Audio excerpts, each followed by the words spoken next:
As a little girl, I always found that I love to learn.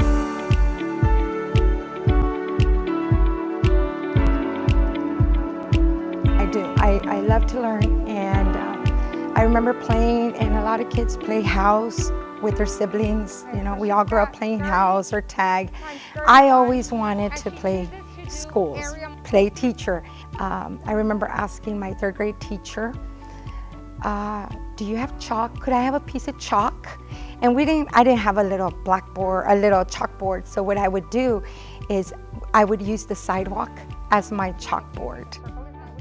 At the beginning of every school year, we always have the Meet the Teachers. I think all the schools have the Meet the Teacher. I get comments like, my child doesn't like math. And I always tell them, I love math. I love math, and you know what? By the end of the year, you're going to love math too. I make it my personal goal all year to get them to love math at the end of the year. And at the end, I'll get notes that say, thank you. I love math. Math is my favorite subject. I get the little notes that say, thank you for helping me. Thank you for believing in me. That to me is like the biggest reward. My students will say that I am always fair. Fair is a big thing in my classroom, but what's fair for one student is not always fair for another student. And another one, I am a big mama bear. And in school, I tell my students, I'm your teacher, but I am also your protector. I love them. Like, I genuinely love my kids. They are my kids. I don't usually refer to them as my students or my scholars. They're my kids. I've had so many, but they're my kids. They will always be my kids.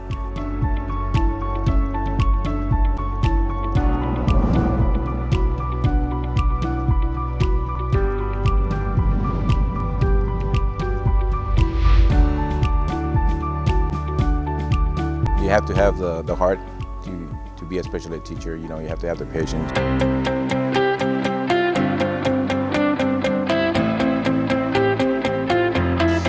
I like the fact of helping out kids, you know, that have a difficulty or they have a learning disability.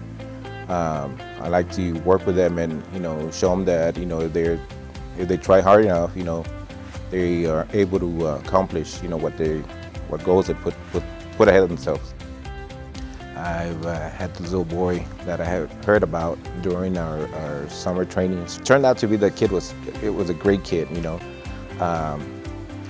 He just needed somebody to work with him a little bit more. Sometimes I had hair back then, so I would like pull my hair like, am I doing this kid right, you know? And but once, you know, he got to know me and I got to know him, I found ways to get him to be able to learn and follow directions. And when he ended up leaving the elementary, you know, at first it was tough, you know, and I told him, you know, but at the end, you know, you were the reason that I look forward coming to work, because, you know, you made an impact on me. And I think he graduated about 3 years ago, so that's a big milestone too. And I was here at his graduation, so, and he got to see me again, and good little kid, you know. So I want kids to remember that, you know, coaches, especially for me, coaches did make a great impact, you know, because they shaped me. A lot of people ask me, like, well, what are you, a teacher or a coach? And, well, what hat are you wearing? I said, well, I'm wearing both. I tell my kids that every problem has a solution. You might not know the answer right away, but if we keep working at it and keep practicing, eventually we'll get there. And it's funny because some of these kids, I end up teaching at the elementary, I end up coaching them here at the high school. And they, first thing they say, you know, Mr. Guerrero, I didn't remember you being this way. You were so nice, always had a smile on your face, you know, always made it fun to learn. And then now over here, you know, like, well, yeah, you have to, you know, I need you guys to pay attention. So when I blow the whistle, you got to make sure that you're on task.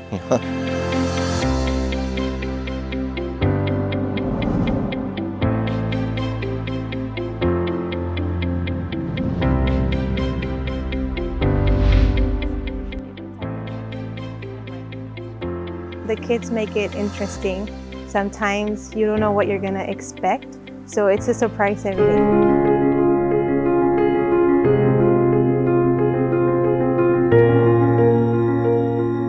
My name is Veronica Moran. I am an 8th grade science teacher at Berta Cavazza Middle School, and I've been teaching the whole 5 years there at BC. My mom is an educator. She's an elementary teacher, so I've been able to see how the little ones work. So I was like, you know what, this seems kind of fun, helping her after school. And then just seeing what she's doing with these kids and how they're growing little by little, or how she approaches the kids, how she interacts with them, inspired me to become an educator. It's an interesting age group that I teach. They're preteens going to young adults, so sometimes their feelings or hormones are all over the place. So they really don't know exactly what they want yet or what they're going to do. So they're still trying to figure out who themselves they are. I look forward every day to coming to school. Like I said, yes, there's some days I'm like, oh, it's a drag. But then throughout the middle of the day, then something happens that's like, okay, like the student does something that makes you feel like, oh, okay, so I'm doing something right. So I'm helping someone out. Don't be biased. Just make sure to hear everyone out, give everyone a chance. Don't just judge by what other teachers have to say or what others have to say in regards to students. Be open-minded and don't give up. Always keep trying. There's times where you want to feel overwhelmed, you just want to break down, but it's okay. It's a process. Just like they said, trust the process and anything will work out. Students from previous years come over and they're like, Miss, I miss you, or Miss, I miss being in your class. I wish we can come back. You changed the way I was thinking. You changed something in my life. That's the rewarding part for it. So I really like my job, my being an educator, and I don't think I would change it.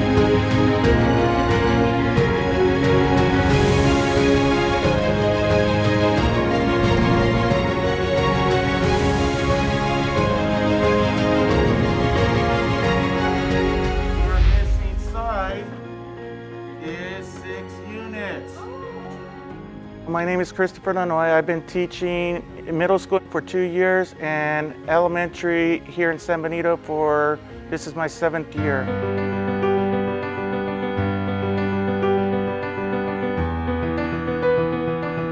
One of the answers is gonna be M. I teach because ever since I was a little kid, I always wanted to be a teacher. My mom was a teacher, so I guess it grew in the family. I do remember one teacher, a type of teacher that I wanted to be like was Miss Puente, who was my 6th or 7th grade teacher. She rewarded us. She made learning fun. Instead of just doing book work, paperwork, we got out of the desk and move around and do activities, which I never had. I don't remember any other teachers that did that. But I love that she treated us with respect. She did love the kids. She loved all her kids the same, and we could tell. And she's one that I try to teach like, because I want my students to feel the same way as I did whenever I had her. Good job, Janelle. You put a 0. Yes, it's still a tough time after the pandemic.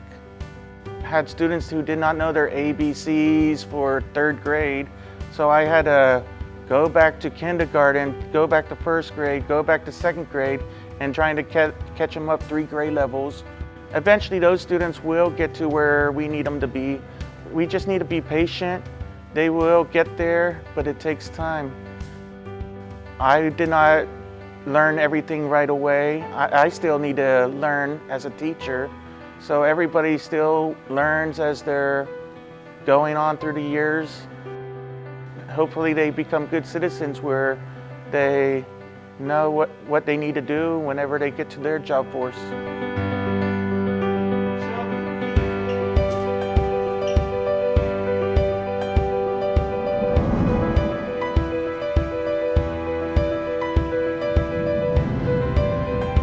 When I see those changes, it's so awesome. I mean, it's so great to see their smiles on their faces.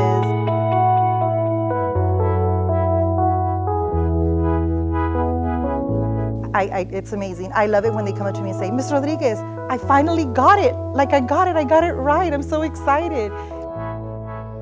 What inspired me to become a teacher was my dad. Through his struggles, through what he did, through his discipline, through his love of education, he inspired me to become a teacher. I remember when I graduated from Catholic school, because I used to go to St. Teresa, Marina asked me, the teacher, she's like, what do you want to be when you grow up, Yvonne? I remember telling her, I want to be a teacher. And here I am, I'm a teacher, and I'm so grateful and so blessed. What is it showing us? Yes, sir. I was teaching kindergarten. He was a sweet little boy.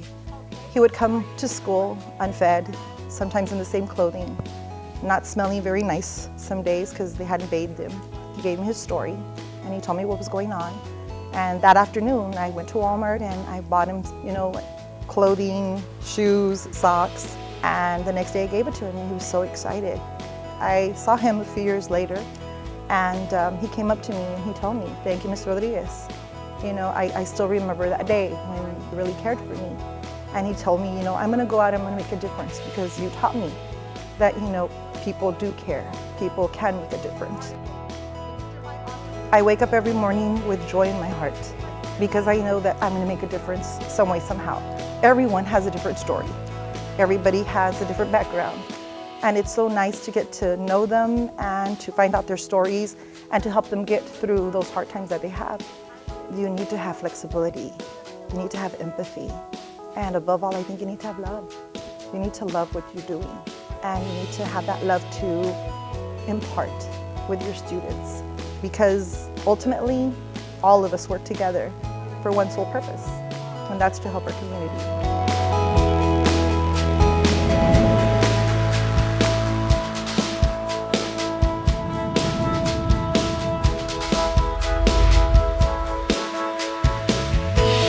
I never had the luck to have that great teacher. I know they were around campuses because I could see them, but I was never in their class.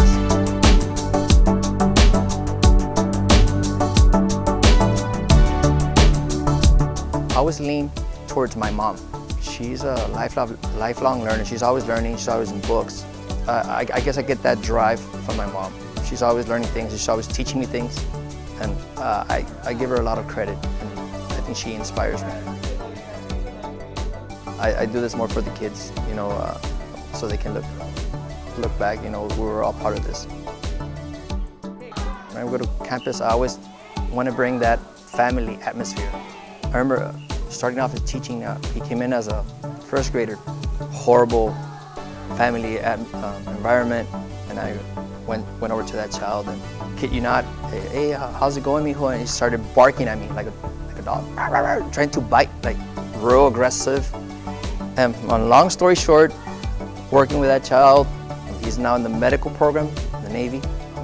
Let's see, let me take a breath. He calls me during Father's Day. Wow, I invested so much in this kid and it paid off. A couple of years ago, I went to this shoe store. There was a former student of mine trying some shoes on. I said, hey, mijo, remember me? He said, of course, you're the legend.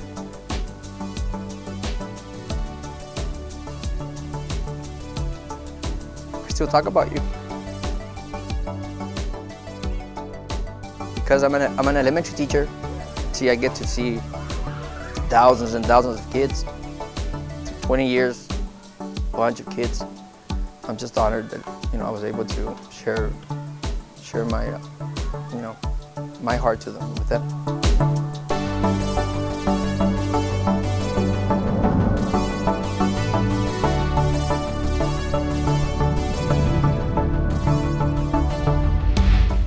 I was like finding a diamond in the rough. I think we should have little areas besides the teacher's lounge. We should have a location where we can go fuel up for patients.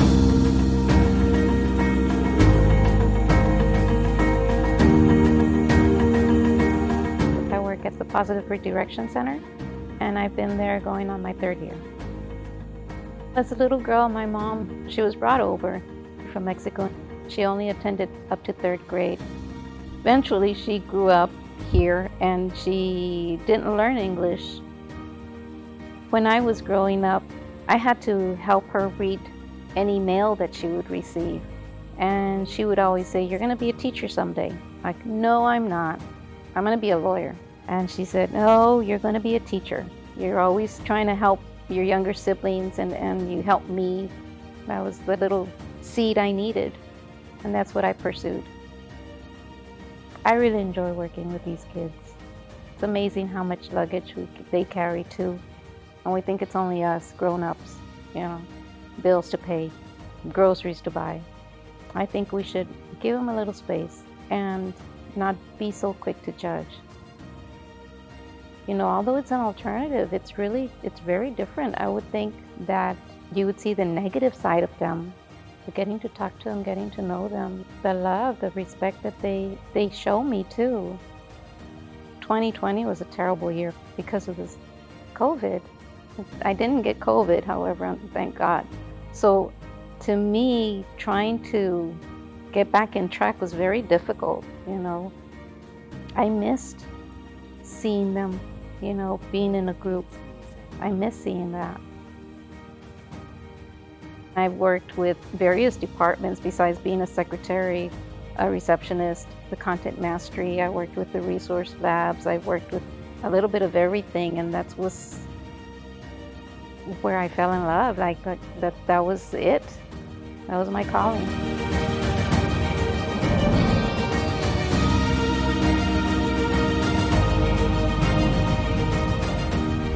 You have to love what you do.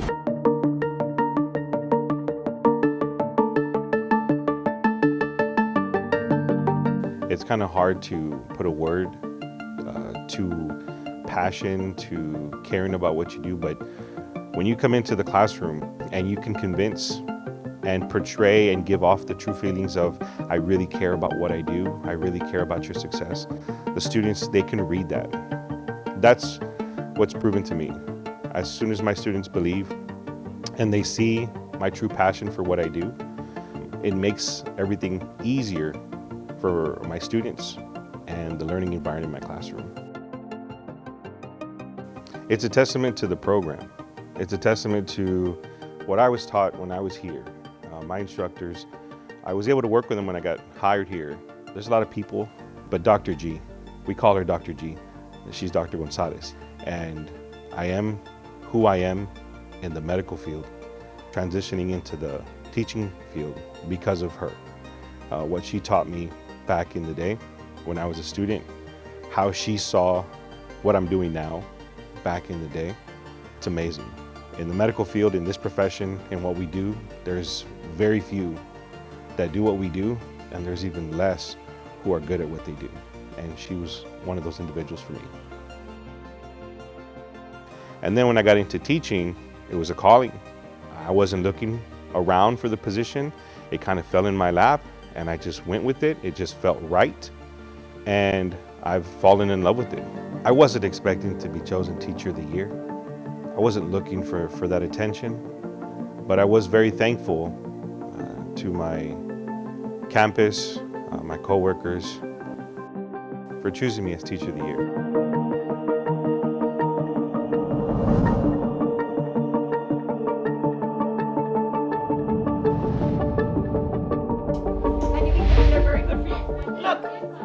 I teach because I love working with children, and just to know that I make a difference in the life of a child, that's something, it's priceless.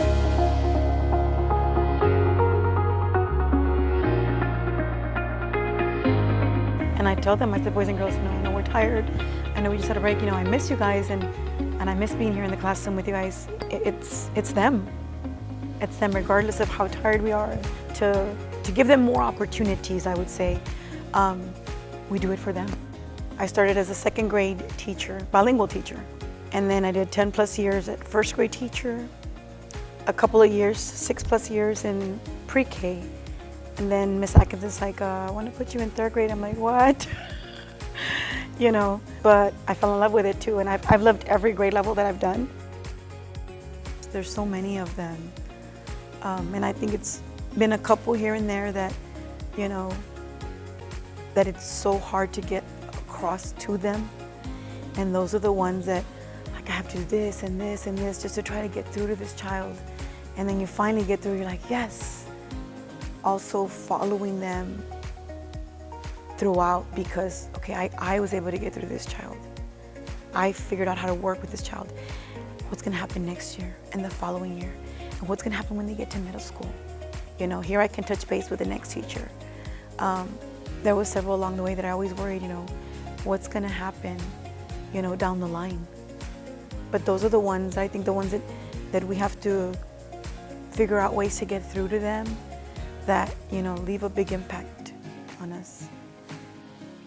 Pretty amazing, you know, because you work hard every day, and it's pretty nice to feel, you know, acknowledged for, you know, all that hard work that you put in. And it's just a pretty neat feeling. Every year I get nominated, but to actually get selected again, it's a pretty amazing feeling.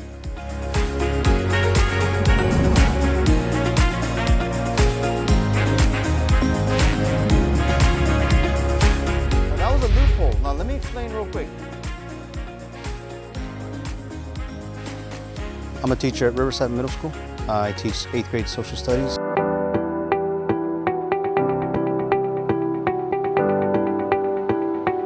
That's what everybody I run into tells me the same thing, you know, like, middle school, man, God bless you.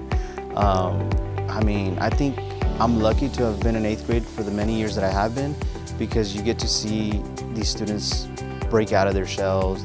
At that point, most of them already kind of matured out of the 7th grade. So either way, I mean, I'm lucky that I'm at 8th grade. I can't see myself teaching high school, but middle school, I mean, I think starting out my career as an educator at middle school it's been perfect. It's been great.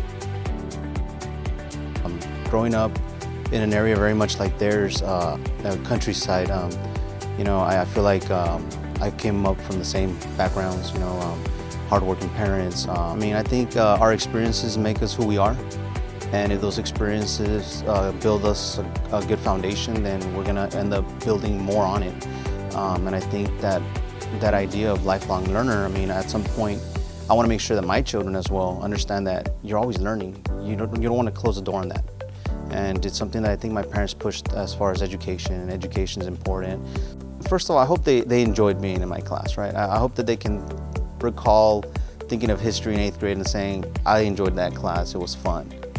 Maybe even say I inspired them. Just inspired them in life general, because I always encourage them to try to, you know, push themselves forward. Like, whatever you do in life, just, you know, do it at 100%, and you're gonna see success in the future, you know. So I just hope they remember the words of encouragement I give them, just like I remember my former teachers and things like that. I'm proud. I'm proud to be a teacher at Riverside.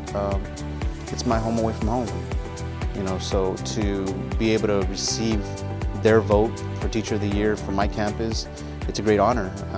I feel very, very proud to be Teacher of the Year for Riverside Middle School.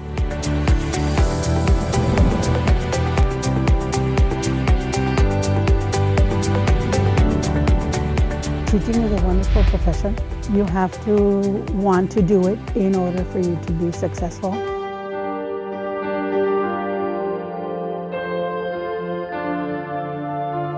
Because if you do not have the compassion and the love for your educational career, then you might be in the wrong job.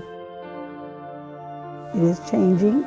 Many changes have occurred throughout these past few years. The COVID situation has really put a struggle in the way we're teaching, to where we had the kids online, and some of them would be there, but their cameras were off. Because of my discipline, I felt like quitting, because I felt like I'm not accomplishing what I am to do. But I had my principal that talked to me, and she told me, no, don't think that way. You're a very good teacher. You just need to learn to deal with the situation, take one day at a time, and you know, the kids will grasp what they need to in order to be successful. I had always dreamed of becoming a teacher. Even when I was a little second grader, I would gather the neighborhood kids and I would pretend to be their teacher, and I would fix up a classroom area there outside my house. And I had one teacher from Fred Booth, which is Mrs. Pedraza. She was such a loving, kind person, and she was just my inspiration. When the time comes, I hope my students will say that I was a caring, loving, and very dedicated to her job kind of teacher, because that is who I am. I feel that teachers need each other to help each other out throughout the days in school, because without each other, you know, we would not be where we're at right now.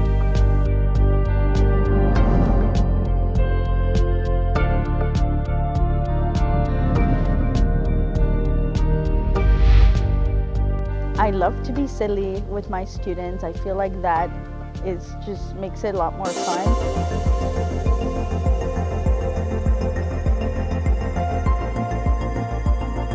And that's one of the reasons why I went into teaching specifically with the lower grades, just because you can be silly with them. I can't imagine myself doing what I do in my class with middle school level. I think they would think I'm a joke. I always knew that I wanted to be a teacher since I was a little girl. I definitely will never forget my first grade teacher. She was one of the persons that really influenced me into becoming an educator. She was very patient with me. As a struggling reader, she took time to take me aside, work with me. It could have been the other way around, where she could have just been frustrated and kind of just given up on me. But because she didn't, I am this person today. The pandemic has definitely been around for many years now. It feels like it, right? So my first year teaching, that was 2019. That year was just a crazy year. And then halfway point was shut down, school shut down. So that was interesting as a first year teacher, but I was very thankful because where I did my clinical teaching, I was able to get all the technology and get that in me, and now I was able to help the kids really do virtual learning and teaching. You know, our students are so precious. We need to treat them like we would to a flower. You know, you're not just gonna let them feed themselves. They can't take care of themselves. We need to do that, and we will build them up, and they will eventually grow and blossom to the people that they were born to be.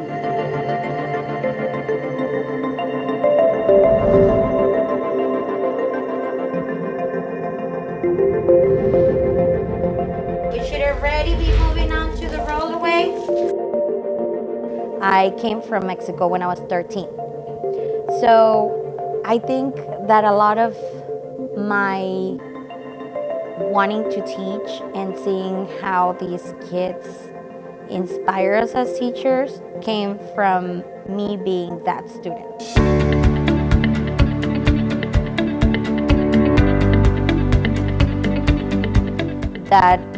That minority population. But having the teachers I had and having them instill in us that being different, having a different background didn't mean that we were going to be less. I had this professor at the university, and she once mentioned, she's like, guys, if you don't learn anything from whatever you learned these 4 years, learn that Maslow's comes before Bloom's, meaning that your immediate needs, love, shelter, food, will always come before analyze, evaluate, interpret. It's very important that we make sure that our kids are getting those immediate needs before we even try to hit them with the academics.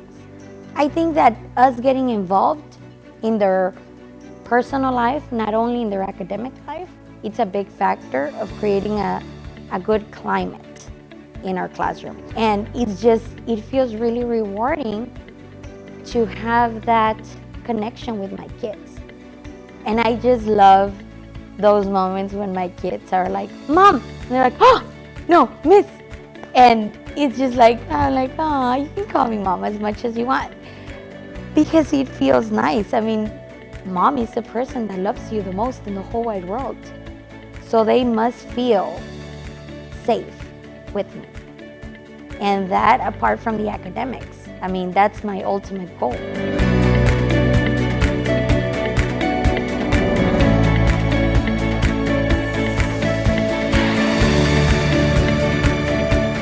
your capsule was able to keep away, and we stopped at 90. I teach at Gateway Academy to Graduation. This was actually my first teaching job.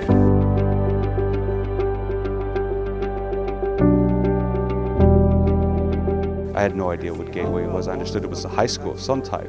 Both of my parents are educators. You know, it seemed like to fit. It seemed like a good fit for me. So all of our students are 100% at-risk students. These are students at risk for dropping out and not graduating. So we have a very special population of students, so diverse. We get students from age ranges. I've had my youngest student be 14 years old, all the way up to my first year teaching. I had a student that was 23 and I was 25.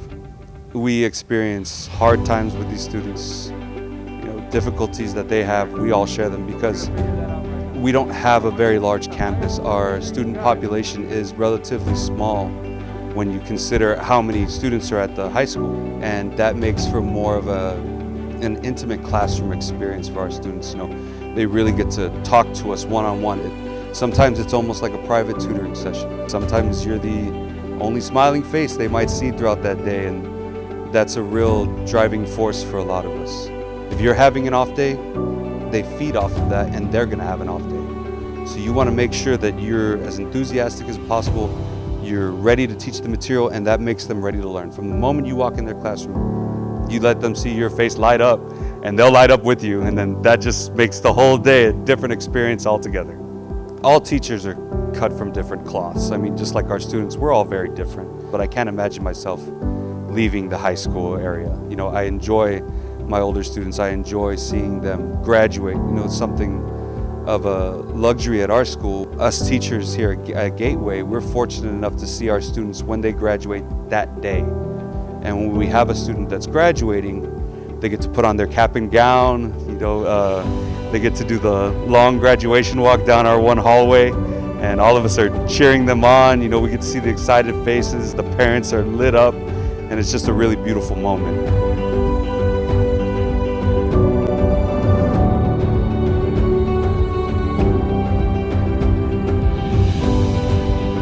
It has to be there, that your heart is for the kids, that you want to do the very best that you can to serve them.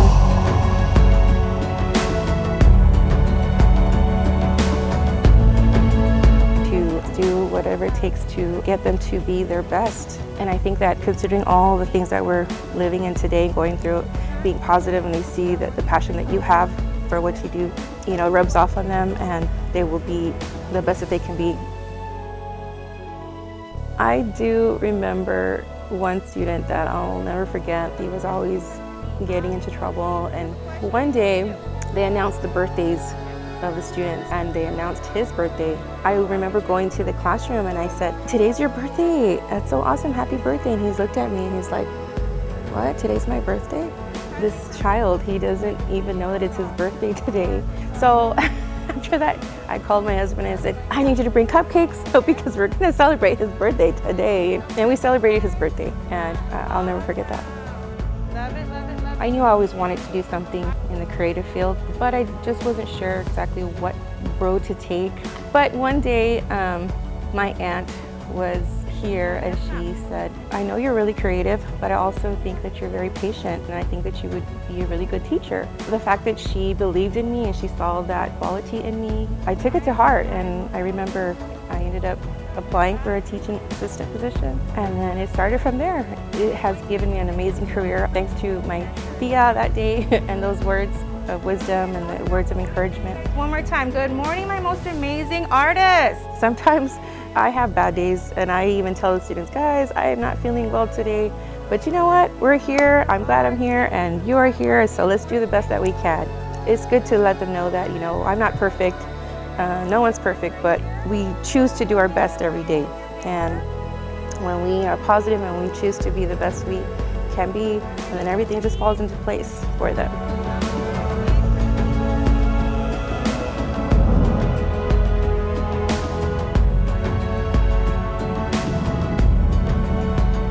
Our teachers, they're at a downs. I mean, they're all amazing, all of the teachers.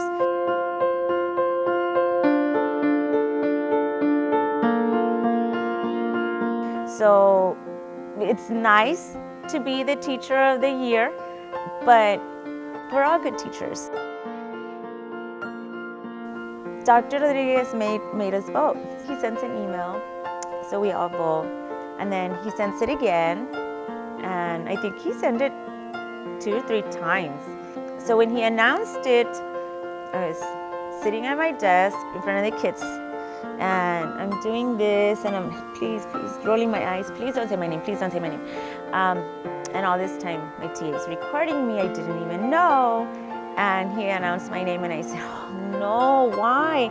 And after everything, she tells me, "Dr. Rodriguez told me to record you." I said, "Oh my God, please do not give him that recording." Most of the teachers that I know that are about to retire, they've been teaching for about 20 years. I'm not even thinking of that.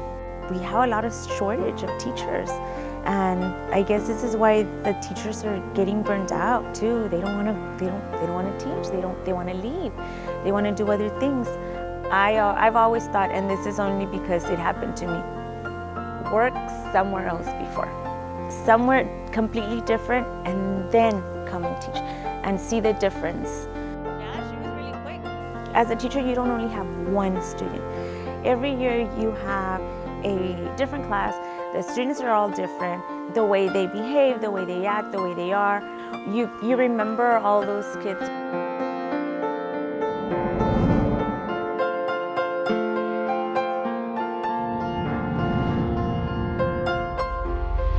You need your pencil and your marker.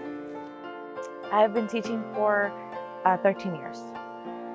Started my teaching career there as a paraprofessional in 2005, and I've been there since.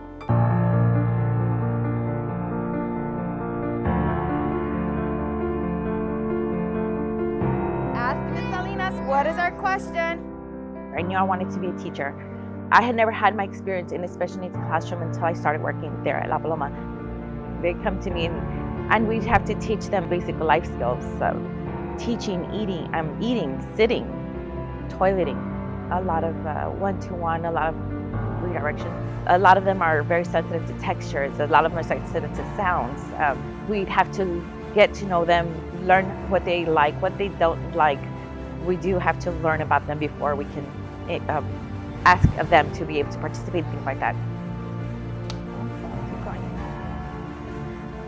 But I did have that one student that came to us and really didn't have much of vocabulary, really couldn't express his needs or what he wanted. But to see him reading, eating with gen ed kids. He's not in the classroom anymore. He is in a general ed classroom with other kids, his peers. He is one that I'm amazed because he did come. I mean, I watched him grow up, and I was able to be a part of that. What we strive for is that to get them to where they need to be so that we can eventually put them back out in the classrooms with the kids, give them as much experience as they would all the other students. What keeps me going is that seeing the progress that they make in such a short amount of time. I see teachers saying, when I leave the classroom, or I want to pursue this or do this on the side, or I don't see myself doing anything else. I love what I do.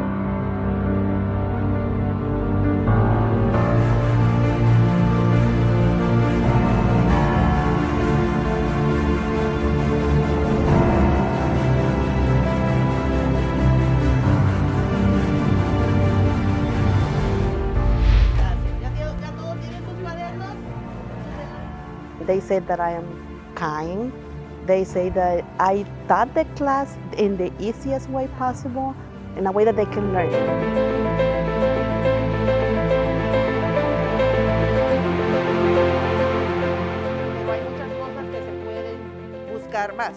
I grew up with my grandparents, and my grandmother was always encouraged me to do business.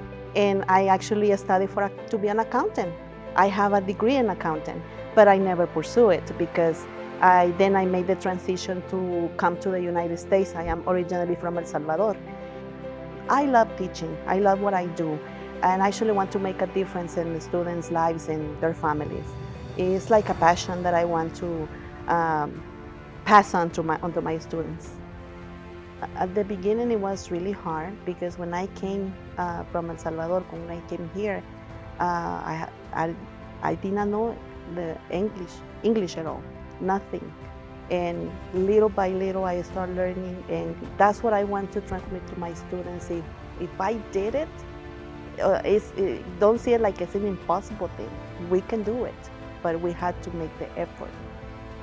I feel good when the students understand something and they remember it later, and they say, oh, I remember you mentioned this in the past class, or oh, I know the proper term, the proper translation for that word, and it makes me happy. Those are my priceless moments. Every day, they actually inspire me to try better, to do better for them. And I always encourage my students to try their best and to express their potential. You know, it is my desire to create that safe and comfortable environment for them to make them productive citizens in the community.